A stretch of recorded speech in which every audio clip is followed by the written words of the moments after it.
अगर जरदारी साहब ने बोला तो कुछ ज़्यादा अच्छा तो नहीं होगा खप्पे का मतलब। पाकिस्तान खपे, खप तो गए हम लोग और कितना खपे। सब सियासतदान मिल भी जाए ना तो इनका माइंड कोई नहीं पढ़ सकता, इसीलिए हर वक्त हंसते भी रहते। हम ज़्यादा रुले हैं जरदारी साहब तो अयाशी करके, अब बुरे हो गए हैं। दिल तो जुबान रहता है, आशिकी तो बंदा सारी उम्र नहीं छोड़ता, चाहे बूढ़ा भी हो जाए।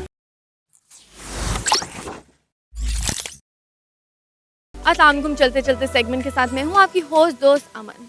तो आज मैं लाई हूँ एक ऐसी पर्सनैलिटी का प्ले कार्ड जिनको पाकिस्तान की सियासत का दिमाग कहा जाता है। उनके बारे में एक बात बहुत मशहूर है कि दुनिया जाए चाहे बाहर में, लेकिन उन्होंने तो मुस्कुराते रहना है। दोस्तों के दोस्त हैं और दुश्मनों को भी माफ़ कर देते हैं। तो आइए चलते हैं और जानते हैं यहाँ पे आए हुए लोगों से।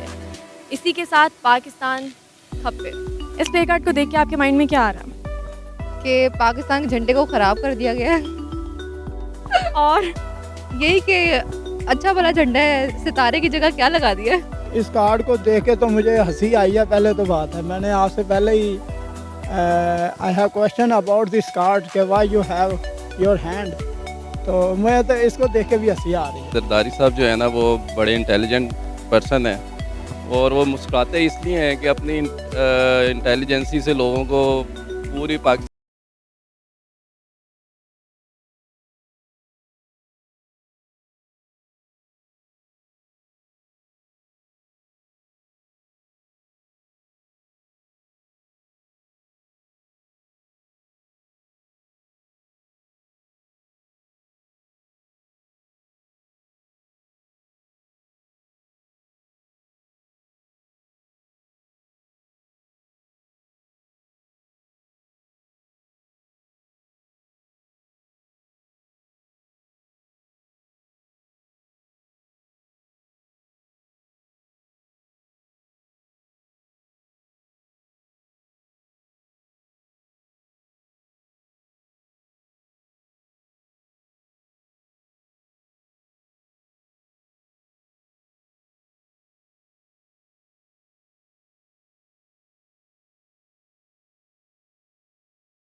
रुल गए हैं जरदारी साहब या हम? दोनों ही। नहीं, हम ज़्यादा रुले हैं।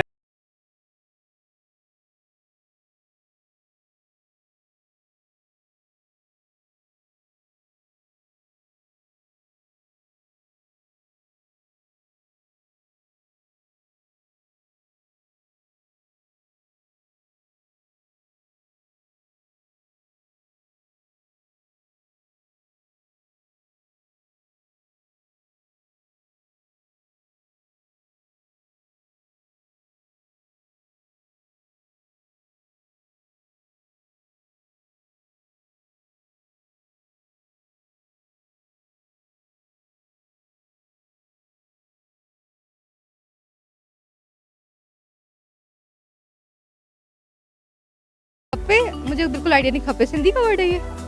पता नहीं, अगर जरदारी साहब ने बोला तो कुछ ज़्यादा अच्छा तो नहीं होगा खप्पे का मतलब। खप्पे का मतलब है जिंदाबाद। जिंदाबाद पाकिस्तान खप्पे। यार जिंदाबाद अच्छा है, हमारी उर्दू ज़्यादा खूबसूरत लग रही है मुझे। पाकिस्तान खपरा जरदारी की वजह अभी तक बिल्कुल अभी तक, क्योंकि जो वो करके गया उसके बाद तो फिर यही हो सकता है कि क्योंकि ज़ाहिरा खजाना खाली है सारा, उसकी वजह से ज़ाहिरा पाकिस्तान अभी तक स्टेबल नहीं हो पा रहा। जिंदाबाद पाकिस्तान जिंदाबाद। पाकिस्तान खप्पे का तो बस एक सियासी नारा ही समझ लें इन्होंने लगाया था, बाकी आपके सामने ही है। इन्होंने अपने सिर्फ अपनी फैमिली खप्पे की है, पाकिस्तान खप्पे नहीं किया। पाकिस्तान खप्पे, पाकिस्तान के जो हालात चल रहे हैं उसे पाकिस्तान खप्पे कहेंगे। पाकिस्तान खप्पे, ये पश्तून को ही पूछ लिया आपने मुझसे। सोचें। पाकिस्तान खप्पे, पाकिस्तान जिंदाबाद। खप्पे का मतलब है जिंदाबाद। आपको कैसे पता? अक्सर जरदारी साहब के मुंह से सुनते हैं, वो जोशे किताबत में लगाते हैं खप्पे पाकिस्तान खप्पे, तो ये सिंधी का वर्ड है जिंदाबाद। खप्पे I think is Sindhi word, और इसका मतलब क्या है? कोई नारा टाइप ही लग रहा है। नारा रियल डे में मसला है। ये पाकिस्तान कुछ इस किस्म का है। मुझे तो इसका इतना ही मतलब पता है because I think Sindhi word. So हम तो चाहते हैं कि पाकिस्तान जो है वो जिए। खप चुका है पहले, खपेगा नहीं, खप चुका है। किन के हाथों? इन्हीं के हाथों, पीपल्स पार्टी के हाथों। पाकिस्तान खप्पे और खप्पे ही चलता आ रहा है 1947 से, ठीक है। अब मज़ीद नहीं खप्पे चलेगा, ना हम इसको चलने देंगे। एक जरदारी सब पे भारी, लेकिन आजकल ऐसा होता नज़र नहीं आ रहा, क्यों? आई थिंक है ऐसा ही है, अभी भी वो कोई ना कोई गेम में होंगे, लेकिन लोगों को अभी नज़र नहीं आ रहा कि वो क्या गेम खेलना चाह रहे हैं। तो कुछ पॉइंट ऐसे होते हैं कि ज़िंदगी में बढ़ने के लिए कुछ देर के लिए बैक एंड पे भी जाना पड़ता है। जरदारी साहब बीमार भी बहुत ज़्यादा हैं, उनको अल्लाह सेहत दे, ज़िंदगी दे। वो काफ़ी बीमार हैं, तो उनको हुकूमत को रिलीफ देना चाहिए उनको, जैसे नवाज लीग को भी तो दिया है ना। ये उनकी बदकिस्मती है पीपल्स पार्टी की, हम ये कह भी सकते हैं बदकिस्मती पीपल्स पार्टी की, उनको अदालत से रिलीफ नहीं मिलता। जैसे नून लीग को बहुत ज़्यादा रिलीफ मिलता है, इस तरह पीपल्स पार्टी को रिलीफ नहीं मिलता है। तो क्या कहते हैं, डायलॉग अभी भी साबित हो रहा है कि ये ठीक है डायलॉग, क्योंकि इसके पीछे भी कोई राज होगा। सियासत में तो राज और मास्टरमाइंड ही सब चलते हैं। क्योंकि इमरान खान साहब आ गए ना, वो भारी पड़ेंगे इन सब पर। आजकल इसीलिए नहीं नज़र आ रहा क्योंकि जरदारी साहब, वो शेर जो है ना, वो जंगले में जब बंद हो जाता तो वो भी शेर नहीं रहता। तो जरदारी साहब को जब बाहर निकालेंगे तो वो फिर सब पे भारी होंगे। देखें, एक जरदारी सब पे भारी, ये आई थिंक इस चीज़ को मैं अप्रिशिएट नहीं करूँगा, अच्छी वर्डिंग्स नहीं है। बट आप देखें कि उन्होंने जो कुर्बानी दी है उसको अगर देखा जाए तो एक जरदारी साहब पे भारी वाली बात दुरुस्त है। इसलिए मेरे ख्याल में होता नज़र नहीं आ रहा क्योंकि वो इतना पॉलिटिक्स में नहीं है, अपने बेटे को आगे किया हुआ है, अपने उसका जो बिलावल है वो आगे है। तो अगर वो बिलावल को अपने बेटे होने की वजह से उसको थोड़ा सा वो मार्जिन दे रहा है कि वो थोड़ा सा आगे आके वो भी पॉलिटिक्स में थोड़ा सा अपना नाम पैदा करे, लेकिन अगर वो बिलावल ना होता तो फिर जरदारी आज भी सब पर भारी होता। जितना उसने अपना समेटना था उसने समेट लिया है, अब वो देख रहा है उसको यूज़ कैसे करना और कहाँ करना है। आजकल असल में एक तो वो बिल्कुल उनका ट्रेंड ख़त्म हो गया है, मतलब पहले वो सिंध में उनका काफ़ी नाम था, लेकिन अब वो बिल्कुल ज़ीरो हो गए हैं। अब मेरा नहीं ख्याल उनका कुछ बचा है, अब बस खप्पे खप्पे हो गया सब कुछ। जो भी आता है सब पे भारी हो जाता है। उम्मीदें बहुत वाबस्ता होती हैं लोगों से, लेकिन जो सारे वादे करते हैं झूठे होते हैं। तो इसलिए आजकल जरदारी हो, नवाज शरीफ हो या इमरान खान हो, वादे हमारे वहीं रह जाते हैं, जॉब के लिए बाहर जाना पड़ता है, तो हम खप चुके हैं। आई थिंक इसमें बहुत सारी वजूहत हैं। एक सबसे बड़ी वजह तो करप्शन है, क्योंकि करप्शन की जो एलिगेशंस उन लोगों पे हैं, इसी तरह नून लीग के बहुत सारे पॉलिटिशियंस इस टाइम आपको पता है अंडर इन्वेस्टिगेशन है, और बहुत सारे तो पकड़े भी जा चुके हैं। तो इसी वजह से ही मेरा ख्याल है थोड़ा सा उनका वो चल रहा है, मतलब एक क्या कहते हैं नेगेटिव, एक सोशल मीडिया पे भी आजकल डेफिनेटली उनकी करप्शन को लेकर बहुत सारी बातें हो रही हैं। की वजह ये है ना कि जैसा उन्होंने प्लान कुछ बनाया होगा वैसे नहीं हुआ, उसके आगे शरीफ बरादरान आ गए, अब हैर से तहरीक इंसाफ आ गई है, तो वो भारी कैसे हों? उनका पलड़ा, उनको तो यही था कि बेनजीर के बाद तो मैंने अब ताहयात हुकूमत करनी है। नहीं नजर आता हो। क्यों नहीं आता?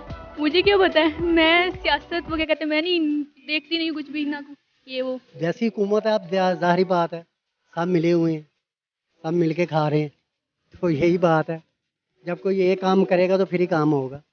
एक जरदारी सब पे भारी का मतलब यही है कि ये सबसे बड़ा चोर और डाकू और करप्ट है। ये इसने बहुत बड़ा फ्रेब किया है पाकिस्तानी अवाम के साथ। आजकल जाहिर बात है तहरीक इंसाफ की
जरदारी साहब से सियासतदान बड़ा तो मौलाना फजलुर रहमान ने अपने आप को साबित कर दिया है कि उन्होंने सबको अपने पीछे लगा लिया, नून लीग को भी, पीपी को भी, तमाम जमातों को अपने पीछे लगा दिया। असम्बली में ना होते हुए भी वो सबके अब्दुल लीडर बन गए, सबने उनके पीछे इमामत की, सबकी उन्होंने इमामत की, सबने उनके पीछे नमाज पढ़ ली है। ये भी बात ठीक है, जिस तरह इन्होंने खाया हुआ है, इनकी सियासत का जो तरीका है तो दूसरा कोई काट भी नहीं सकता इस तरह की सियासत। नवाज शरीफ ने करने की कोशिश किया लेकिन वो काट नहीं सके, क्योंकि नवाज शरीफ अकेले खा रहे थे, इन्होंने अपनी पूरी पार्टी को खिलाया हुआ। वही बात है ना, जैसे मैंने पहले कहा कि नीचे से लेके ऊपर तक सबको साथ लेके चलते हैं। जैसे वालिद बच्चों को साथ लेके चलते हैं, सब सियासतदानों को साथ लेके चलते हैं। सारे उनके बच्चे हैं। सारे बच्चे ही हैं उनके। नहीं, क्यों? सियासतदान वो पूरे थे लेकिन लीडर नहीं थे। लीडर कौम के लिए काम करते हैं और इन लोगों ने अपने लिए काम किया, हमारे लिए कभी कोई काम नहीं किया। जरदारी साहब बेसिकली स्टार्ट में तो सही मानों में सियासतदान नहीं थे, बट उन्होंने जहाँ से ये तालीम हासिल की है, जिस स्कूल ऑफ थॉट के साथ उन्होंने टाइम स्पेंड किया है, नो हीज़। अगर पीपल पार्टी के एंगल से देखूं तो जरदारी साहब ज़ीरो हैं। हाँ, जो वो भुट्टो साहब थे वो अच्छे। ये तो मानना पड़ेगा क्योंकि सियासत वाकई वो एक अच्छे सियासतदान हैं, तो अभी तक उनकी काफ़ी स्ट्रॉन्ग है। सिंध असम्बली में सीटें भी काफ़ी अच्छी हैं। इस मामले में कहूँगा कि वो सियासतदान वो वाकई बहुत अच्छे हैं। जी, सियासतदान तो अच्छे हैं लेकिन उनकी एवल साइड एक तरह से ज़्यादा है, यानी कि वो अच्छे कामों के लिए उन्होंने अपना माइंड नहीं यूज़ किया। बेसिकली अपने फ़ायदे का उन्होंने सोचा है, तो आवाम के लिए नहीं उन्होंने सोचा है। इवन के सिंध में भी आप देख लें कि कितना ज़्यादा उनकी यानी कि रैयत हर में भी अभी यानी कि इतने ज़्यादा बच्चे भी हुए हैं। जी बिल्कुल, उनका भी दौर अच्छा गुजरा है। मतलब जो वादे किए थे उन्होंने किए हैं पूरे, लेकिन महंगाई बहुत कर दी थी उन्होंने। मैं उनको एज ए सियासतदान कंसिडर करता हूँ, लेकिन मेरे लिए उस वक्त वो सियासतदान होंगे। ऑल्दो उनके बारे में बहुत कुछ आ जाता है, अच्छी बातें भी की जाती हैं, बुरी बातें भी की जाती हैं, लेकिन मैं समझता हूँ अगर तो वो एक पॉजिटिव फ्रेम ऑफ माइंड से चलेंगे तो पाकिस्तान के लिए वो अच्छा कर सकते हैं। क्योंकि उनके आई थिंक नवाज शरीफ और जितने भी पॉलिटिशियन हमारे पास करंट हैं, उनमें से अगर तो जरदारी को देखा जाए तो वो ज़्यादा शार्प माइंडेड पॉलिटिशियन है। इनका जो माइंड है ना, सब सियासतदान मिल भी जाए ना तो इनका माइंड कोई नहीं पढ़ सकता, इसीलिए हर वक्त हंसते भी रहते हैं। इनकी मुस्कुराहट की वजह ये है कि ये जो मर्जी कर ले, जो मेरे इधर है वो किसी को नहीं पता। नहीं, क्यों? बस सारे फजूल हैं, ये भी सारे फजूल हैं सियासतदान। मुझे कोई अच्छा नहीं लगता, इसलिए मुझे लगता है कोई भी सही सियासतदान है ही नहीं। इनसे बड़ा कोई फरेब नहीं है, इनसे बड़ा कोई फरेब ना हो सकता है ना है, क्योंकि हर everybody have on style doing politics. तो जरदारी साहब से बड़ा कोई भी नहीं है। जरदारी साहब अगर आप इसको नेगेटिव मायने में देखेंगे तो फिर तो तहरीक इंसाफ मौजूद है, और अगर आप पॉजिटिव साइन में देखेंगे तो फिर मेरे ख्याल में नवाज शरीफ से बड़ा लीडर नहीं है। इनकी मुस्कुराहट का पैसा राज है जो इन्होंने अपने दौर में खाया हुआ है। अब इनके पास इतना पैसा है कि ये हर वक्त मुस्कुराते रहते हैं, टेंशन नहीं होती कि मेरे पास पैसा ख़त्म हो जाएगा। ये मुस्कुराहट का राज ये है कि मैंने जो लेना था मैंने तो सब ले लिया, आप लगे रहो जो करना करते रहो। मुस्कुराहट वही मैं बता रहा था पहले भी कि ये राज है कि ये इंटेलिजेंट बहुत है और वो गुस्से में नहीं आते किसी भी लिहाज से। कोई भी काम अपना करना होता है ना, वो अपनी मुस्कुराहट में और कूल माइंड होके कर जाते हैं। जरदारी साहब एक जिंदा-दिल इंसान है और सियासत को बड़े बारीकी से समझते हैं। सियासत पे उनका बड़ी गहरी नज़र है। मुस्कुराहट का यही राज है कि ये अपने आप में खुश हैं, बस और क्या। उनको अपने आप से है, बस आवाम से कोई नहीं है। ये वो इसलिए मुस्कुराते हैं कि बाकी सब सियासतदान पागल हैं, मैं एक समझदार हूँ। ये बहुत बड़ा राज है। ये असाबी तौर पे बहुत मजबूत बंदा है, नर्वसली इज़ वेरी स्ट्रॉन्ग, जो कि किसी अभी भी देख लें कि वो नवाज शरीफ भाई चला गया, उसने सारा हाथ भी जोड़ लिए हैं, पहले भी जोड़े थे, लेकिन वो कह रहा है कि मैंने तो इवन के मेडिकल फैसिलिटी लेनी ही नहीं है, उसने अप्लाई नहीं किया, उसने रेट ही नहीं किया। तो बड़ा नर्वसली स्ट्रॉन्ग बंदा है ये। यार कभी मुस्कुराहट बेबसी वाली होती है, कभी खुशी वाली होती है, तो कुछ कह नहीं सकते अब कौन सी मुस्कुराहट कौन सी है। उनको कौन सी वाली मुस्कुराहट होती है? फिलवक्त तो मेरे ख्याल से बेबसी वाली चल रही है। हंसने की बीमारी होगी। और मुझे इतना इंटरेस्ट है पॉलिटिक्स में। साबित तौर पे बहुत ज़्यादा मजबूत हैं और उन्हें आपको पता होगा कि निकनेम दिया जाता है मुफाहमत के बादशाह वो, तो ये बात बिल्कुल सही है। उन्हें लेके चलना आता है, उन्हें हर चीज़ को हैंडल करना आता है, उन्हें प्रेशर में भी काम करना आता है और वैसे भी वो अच्छा काम करते हैं। हंसते रहना, हाँ जी, खुश रहना उनके। कुछ लोग तो पागल भी समझते हैं। मे भी कुछ लोग ज़्यादा हंसे तो पागल नहीं होते। यस, ये चीज़ें नेचुरल होती हैं। बेसिकली कुछ चीज़ें इंसान को बिल्ट इन होती हैं। आई थिंक कि वो इंसान की फितरत में शामिल होती हैं। तो मेरा ख्याल है कि ये चीज़ें अल्लाह ताला की तरफ से उनको गॉड गिफ्टेड हैं कि वो मुश्किल हालात में भी मुस्कुरा कर फेस करते हैं इन चीज़ों को। दांत काफ़ी सफ़ेद हैं इसलिए। उसके अलावा मूछें भी अच्छी हैं, शायद वो दिखाने के लिए हाईलाइट करते हैं अपनी मूछें। की मुस्कुराहट का राज ये है कि उनके पास पैसे बहुत ज़्यादा आ गए हैं और अब उनको समझ नहीं आ रही उन्होंने कहाँ यूटिलाइज़ करने हैं वो पैसे। उनको बीवी अच्छी मिली थी उनको विरासत में उनको वज़ीर सदर बना गई हैं, उसके बाद इतनी बड़ी पार्टी उनके पास छोड़ दी है। अब माशाल्लाह से सिंध में भी उनकी इतनी ज़्यादा यानी कि सीट्स हैं, तो अभी भी हुकूमत कर रहे हैं अपनी बीवी की वजह से। मुस्कुराते सभी हैं, जो खाते हैं वो मुस्कुराते हैं, पैसा जिनके पास है वो मुस्कुराते ही रहते हैं। बहुत मंजे हुए सियासतदान हैं, सिर्फ उनको अपने आप को ज़रा किबला दुरुस्त करने की ज़रूरत है। मेरा ख्याल है कि उनके पास जितना एक्सपीरियंस है और जितने अरसे से वो सियासत करते आ रहे हैं, तो पाकिस्तान को एक ऐसे सियासतदान की ज़रूरत है। लेकिन पॉजिटिव मैं एस्पेक्ट से बात कर रहा हूँ, बिकॉज अभी तक जितनी उन्होंने सियासत की है उसमें मुझे पॉजिटिव एस्पेक्ट नज़र नहीं आया। उनकी मुस्कुराहट की राज यही है कि उन्होंने ना अपनी जो वजह थी ना मुस्कुराने की, खुद ही ख़त्म कर दी थी। मुस्कुराहट का एक इंसान होता है वो हर वक्त मुस्कुराता रहता है, जैसे कि मैं, तो वो भी हो सकता है वैसे ही मुस्कुराते रहती हूँ, मुझे क्या पता। आपके अंदर भी एक जरदारी है? नहीं, ऐसी बात नहीं है। फिर आपके अंदर क्या है ऐसा? मेरे अंदर वैसे तो कुछ नहीं है, वैसे ही स्माइल करते रहना चाहिए। सारी बात है, जब लोगों की इनने खुशियाँ छीन ली नहीं है तो खुद ही हंसना है ना, तो बाकी तो आम तो बस ऐसे ही बस रहेंगी और यही हंसेंगे। इनकी मुस्कुराहट के पीछे एक बहुत बड़ा फ्रेब है जो कि दुनिया को नज़र आ रहा है, पहले नज़र नहीं था, क्योंकि इसने बहुत बड़ी पॉलिटिशियन को हाईजैक किया जो इसकी वाइफ थी, एक्स वाइफ थी। तो एक्स वाइफ की जो पॉपुलैरिटी है, जो उसकी अपना पॉलिटिक्स है, उसके ऊपर इसने अपने आप को मनवाने की कोशिश की है। मनवाया नहीं है इसने हाईजैक किया और उसके नाम से इसने काफ़ी खपे किए हैं पाकिस्तान के। तो बस ये है जी, इनका मुस्कुराहट के पीछे फ्रेब ही है कोई। क्या जरदारी साहब को दूसरी शादी कर लेनी चाहिए? ये तो उनकी सेहत इजाज़त दे तो ज़रूर करनी चाहिए इसमें कौन सी ममानियत है अगर मुसलमान है, अगर उनकी सेहत इजाज़त देती है। शादी का ताल्लुक तो सेहत से है ना, अगर आप सिर्फ शादी करना चाहते हैं नाम की तो उसका तो कोई फ़ायदा नहीं है। अगर तो उनमें है ये काबिलियत तो कर लेनी चाहिए। बाकी एक पंजाबी का मुहावरा है कि ट्रैक्टर दी टेप ते बुढ़े बारे दा ब्याह, वो लोगों वास्ते ही होता है। बुढ़े वाली आशिकी होती है? जाहिर बात है, दिल तो जवान रहता है, आशिकी तो बंदा सारी उम्र नहीं छोड़ता, चाहे बूढ़ा भी हो जाए। कौन सी एज तक नहीं छोड़ता? जब तक दांत भी काम ना करें और आपके हाथ भी काम ना करें, तब तक आपकी आशिकी रमा दमा रहती है। नहीं, क्यों? एक ही शादी काफ़ी होती है, वाइफ एक ही सब पे भारी, तो 2 वाइफ लेके क्या करेंगे ये? अब तो मर गई है ना? अच्छा, मर गई हैं, मुझे नहीं पता था। उनको दूसरी शादी कर लेनी चाहिए। क्यों?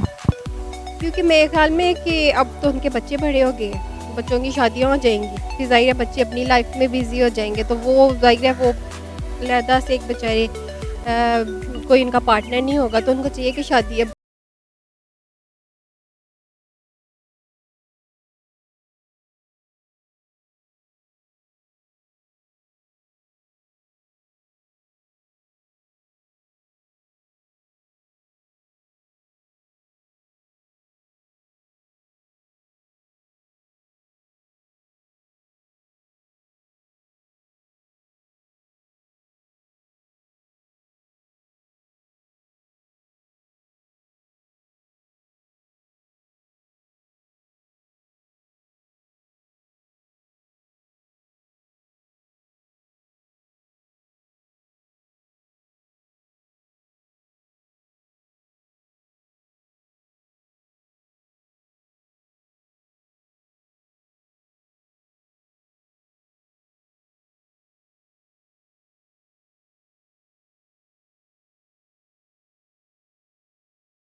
एक मतलब स्माइल अच्छी है, दूसरे का वेट अच्छा है, मतलब हेल्दी है वो। मेरा नहीं ख्याल उनको अब दूसरी शादी करनी चाहिए, अब उनकी कब्र में टांगे हैं और अब उनको जाना चाहिए लंदन और वहाँ पे इलाज करवाना चाहिए किसी अच्छे से हॉस्पिटल से। कर लेनी चाहिए, ये उनका अपना डिसीजन है, जैसे वो अगर करना चाहते हैं तो कर ले, हमसे यानी कि कोई इफेक्ट नहीं पड़ता वहाँ का। नहीं। क्यों?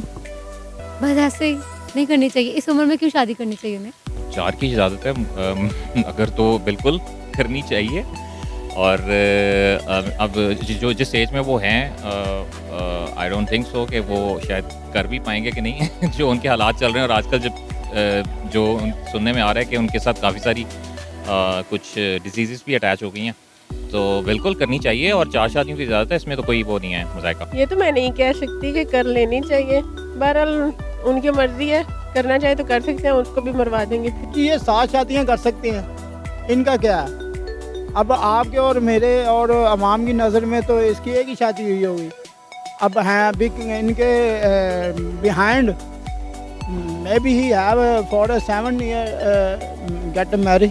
जरदारी साहब की दूसरी शादी, मेरा नहीं ख्याल कि वो अब उसके ऊपर हैं कि ये दोबारा दूसरी शादी कर सकें। मेरे ख्याल में तो अब इनको बस अपनी आखिरी लाइफ गुजारनी चाहिए। हर शाख पे उल्लू बैठा है, अंजाम गुलिस्तां क्या होगा। तो ये थी हमारी आज की वीडियो और आपने जाना पाकिस्तानी अवाम की राय। अगर आपको हमारी आज की वीडियो पसंद आई हो तो इसको लाइक करें, शेयर करें और कमेंट करें, और इसी के साथ मेरे चैनल सब कुछ को सब्सक्राइब करें। और मुझे इजाज़त दीजिए, खुदा हाफिज़, पाकिस्तान खपे।